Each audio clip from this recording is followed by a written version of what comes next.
Okay. General Manor, on behalf of ACSC, thank you for being here today to share your experiences and life lessons with us.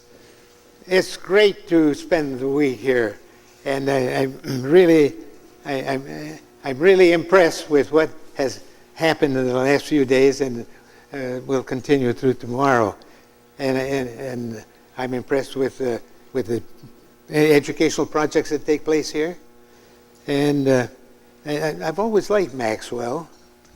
You know that this was the first base that I came to when I enlisted in 1942.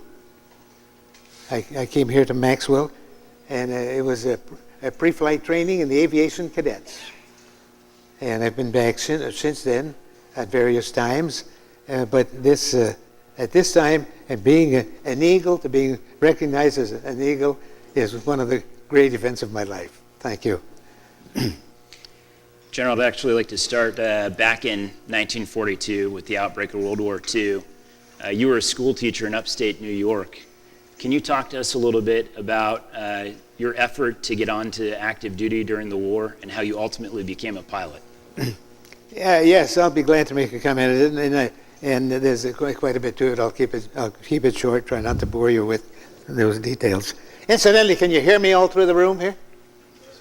Gotcha. Okay, I always ask that because one time, I was just starting a lecture, and someone got up in the back, and said, "Hey, we can't hear you back here." Somebody in the front row got up and said, "I can hear very well up here. I'll trade places with you." So I always want to make sure that I can be heard. Well, to go back to when I enlisted, I'll just say a few words about it, but it was a very difficult thing to do. I've always been interested in flying, and I had sort of prepared for it in that I had received my flying license prior to this time that I'm going to tell you about. So I already am a pilot. I've got my rating. But I wanted to become an aviation cadet and fly for the Army. We didn't have an Air Force then. We had Army Air Corps. And so Pearl Harbor came along, and that gave a boost to my desires. Because there was a need, there was an increasing need for pilots. I believed anyway, and I was sure that was true.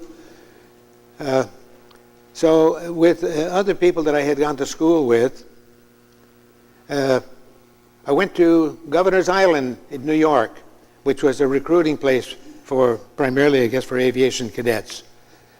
And they looked at my record and so forth, and I had indicated that I was married. I was only 19 when I got married. I just left college then, and I was teaching school. Same school I went to in the grades, woodroom school. I was a school principal. I was the only one there. But they looked at that and they said, "We're not taking married men for aviation cadet training." Sorry, but so I went back home. But I didn't forget it, and so I kept thinking about, gee, there's got to be some way that we can manage this, and there didn't seem to be any. So I said, well, I'll go to Canada.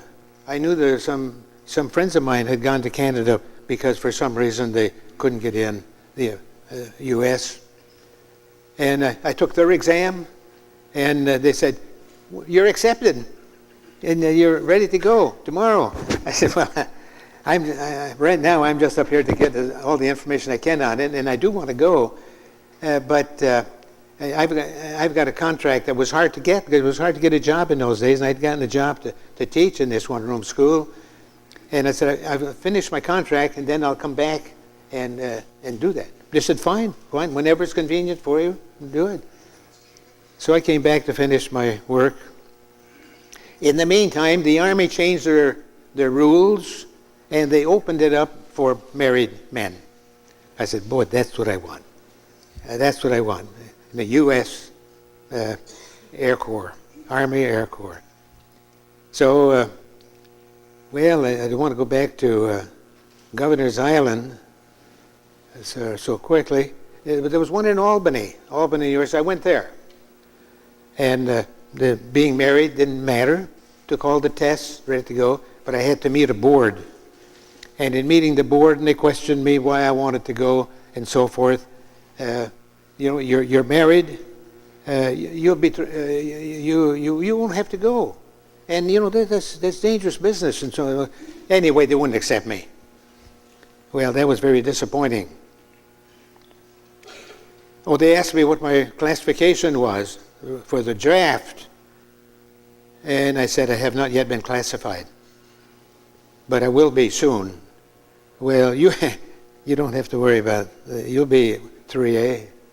Anyway, so I didn't like their advice, and incidentally, I had discussed this project with my wife, and I must tell you now that I probably wouldn't have had today the career that I was able to generate at that time because my wife was very supportive.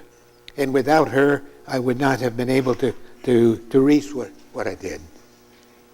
Her reaction was, Roy, if that's something you want to do it. And throughout, that's the way it worked out. Wonderful. We were together for 72 years.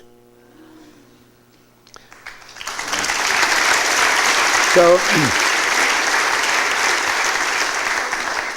okay, I said the first thing I thought of then was the draft board. On my way home from school one day, I decided to stop in at the draft board. And luckily, it was in the late afternoon anyway, and the man who was in charge there was someone that I had known and I knew. And I said, Bob, I need to know, I'd like to know, when you're going to classify the group that I'm with. And he said, we're working on that right now. He said, but you don't have anything to worry about. You're married, you'll get 3A. I said, that's not what I want. What do you mean? I said, I need 1A. I need 1A. That's the only way that I can think of right now that I can enlist in the aviation cadets. He said, well, if that's what you want, I can get your card out right now and stamp it 1A. I said, please do. And he did. And so as soon as I could work it in, I wanted to go to a recruiting station again. But I didn't want to go back to Albany because I had just been there a short time ago. So I went to Winooski, Vermont, 40th and Allen. Maybe some of you have heard of it. Anyway, I don't know if it's still active or not. It was an Army. They were all Army places then. And I was accepted. And I went in. And this was on June the 8th of 1942. And they said, go home, and as soon as we get an opening in our training set up, we'll let you know. So I went back, and, boy, the world opened up. I was real happy. I've got it made. And on the 19th of November, I had to report back. I got notices during that period. I was to report back, and I was ready to go. Sir, fast forwarding a little bit to June 6th of 1944, you found yourself in a P-47 over Normandy during the D-Day invasion. Can you talk to us a little bit about that? That was, there was June 6th of 1944? The invasion. Yes, sir. Oh. Well, anyway, from the time that I enlisted, I went through training and so forth, got my wings, and checked out in the P-47.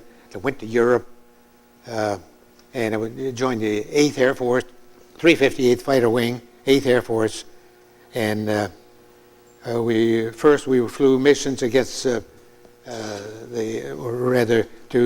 support the bombers on their missions to bomb targets in Berlin and other places in Germany. this was all at high altitude. And then the thought was being given to the invasion of Normandy, which of course I didn't know that. I was just a pilot. I was a lieutenant and enjoying it. I mean, I was enjoying flying. I always did. And on June, the invasion was planned for June the 5th. And we had to paint stripes around our airplane on the night of June 4th. Any airplane that didn't have those stripes around them could be shot down. Well, we were scheduled to do patrolling over the beach during the invasion.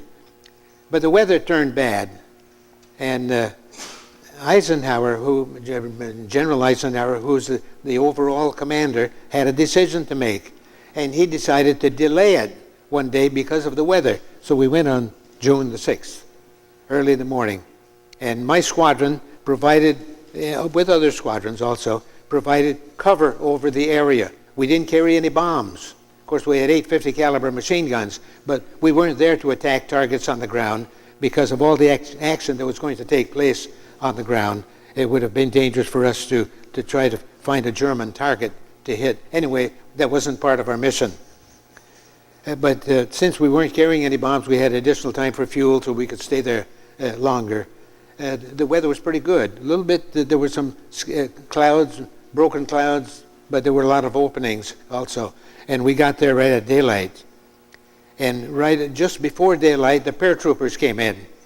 And they came in out of C-47s and dropped in that area. Then the gliders came in. We were there primarily to protect the gliders against any attack by hostile aircraft.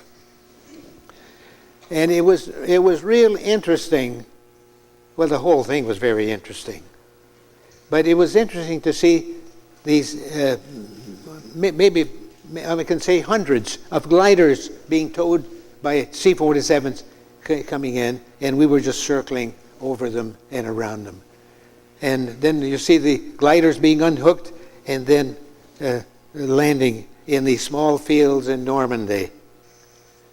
Normandy is an agricultural area, and the fields are small and all surrounded by trees and hedgerows. And it was really, I can still see that picture in my mind of these gliders coming in and see some. They would land, but they couldn't stop.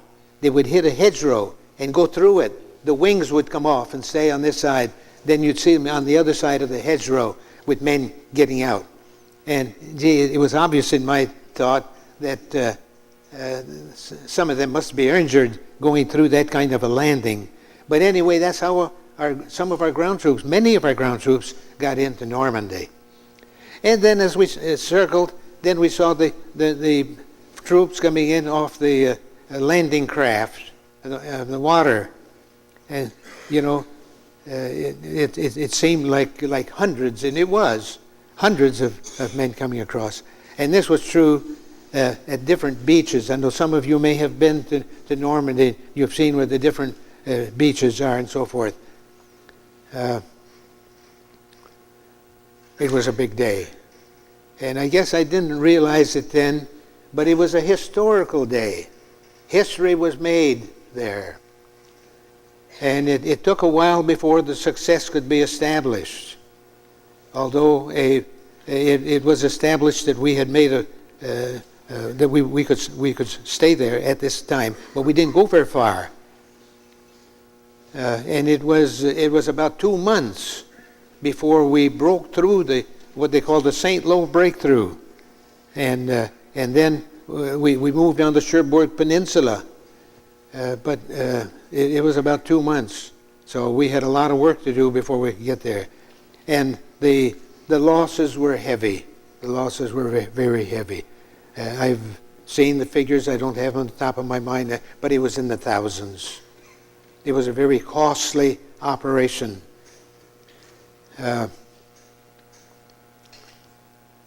But have you ever thought of what the world might be like today if we had not done this?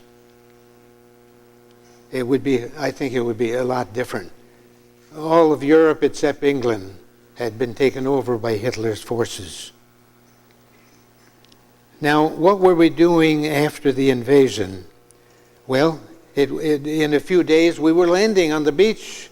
The engineers had designed some places with steel planking where we could land our P-47s, so we could take off from our base in England, fly a mission, and hit ground targets that our ground forces wanted us to hit, and then land, and refuel, rearm, and go on another mission. And then when we finished that second one, we'd go home back to England and ready to fly the next day. Well, during that period, we were also on some days flying missions again to support the bombers going across at high altitude going across Germany. Or we were hitting targets in the Pas-de-Calais area. The Pas-de-Calais area is across from the British Channel where the narrowest part is. And the Germans thought that we were going to make a landing, an invasion from that area because it was so much shorter. It was a long ways for the boats to go down to the Cherbourg Peninsula.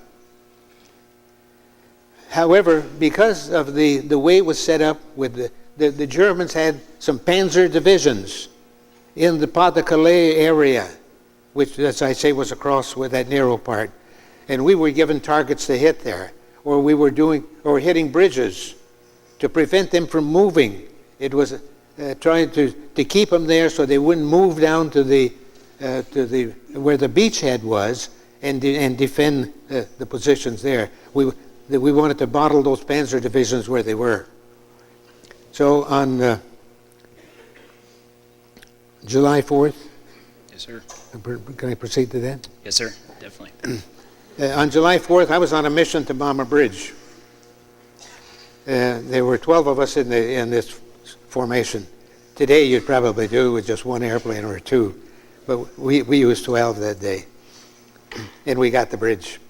But I didn't participate I didn't drop any bombs on it because before we got there, and we were flying a little bit lower than we normally would have been flying because of the cloud cover. And we had to find this bridge on the Seine River, northwest of Paris. And I got a direct hit from an 88 millimeter anti-aircraft gun. And it pretty much destroyed my airplane. My instruments were all shot out. My oxygen was shot out. My radio was shot out. I didn't have anything left really to do with, except my engine kept running. But then my cockpit filled with smoke, and I thought, where there's smoke, there's fire. I've got to be ready to get out of this thing. So I'll open the canopy. I tried to open the canopy and I couldn't do it because flak had hit the rails on which the canopy slid back, and I couldn't budge it. And boy, I thought, if I'm on fire, this is this is not a good place to be. But there were plenty of holes in the cover of the canopy, and so forth. And so eventually the smoke cleared, and the engine kept running. Now, as I say, I had no instruments, but I said, I'd better go home if I can. So I left the formation and started for home. My wingman came with me. And the engine kept running all the way to my home base at High Halton in England, which was southeast of London. And I landed, and well, I might point out before, way before I landed, I was bleeding pretty badly because I had been hit too, and there was a little medical aid thing on my parachute. I took it out, and there was something that I could bound around my arm here and stop the bleeding out of my sleeve, and anyway, I got back. When I landed, I had a tire that had blown out because flak had hit the tire. The wheels were tucked under, and hit the tire. So I had a flat tire. But anyway, I got to where I could park on my home field, High Halden. And of course, the emergency people came over and so forth, and they pried the canopy open, and so I was able to get out and off to a field hospital. I was in the hospital for about 4 weeks. And then I was able to get back to my airplane. Now, I'll say another word about that airplane. In those days, we painted things on the airplane. Most of them had beautiful girls painted on the airplane and so forth. I didn't do that, but I had my wife's name painted across the canopy. Not the canopy, the shroud over the engine. And it was Dolores. And Dolores never flew again because it was not repairable to fly again. And luckily, I was. Yes, sir. So I went back to flying. The breakthrough was made, and the move across France was accomplished. We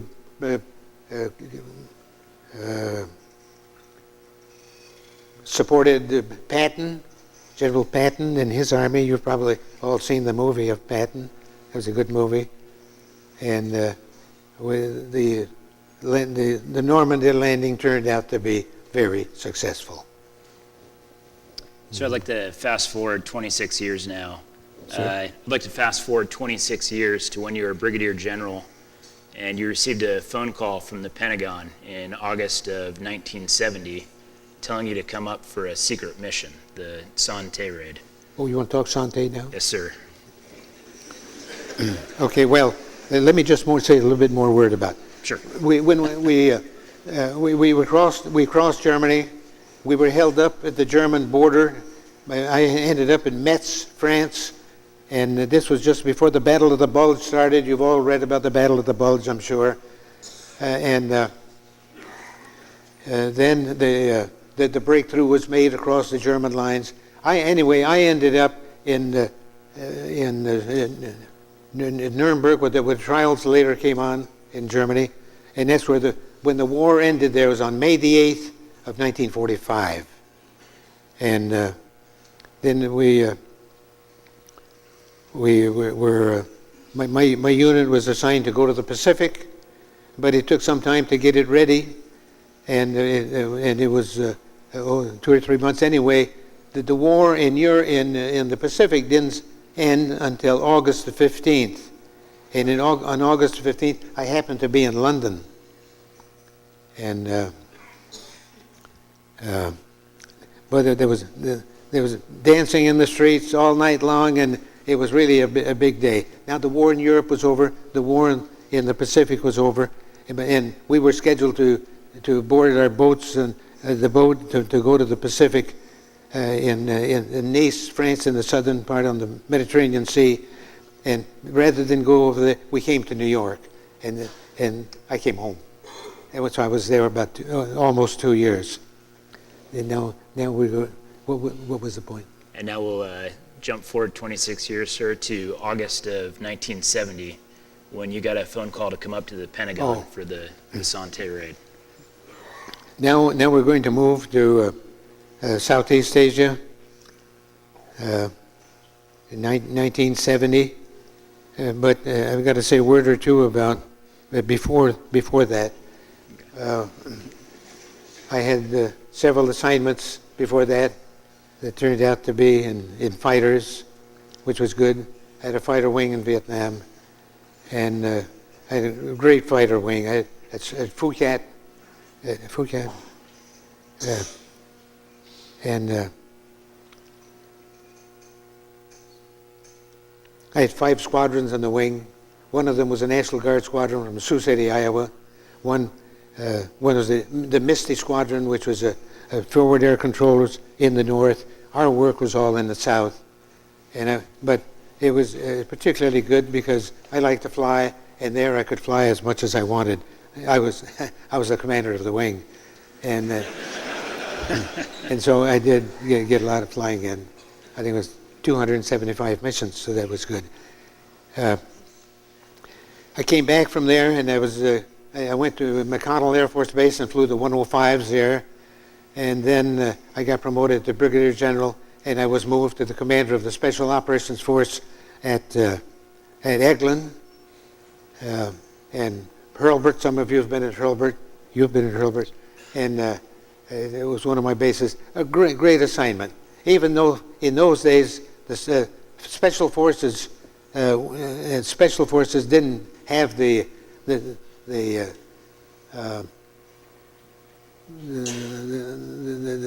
knowledge. They had the knowledge. They weren't as considered a great force as they are today, but they still did a great job, and they did it well.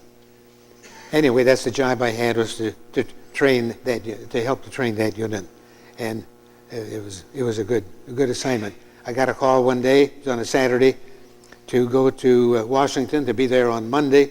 I had an appointment with the chairman of the Joint Chiefs of Staff, who I had not met. His name was Moorer. He was a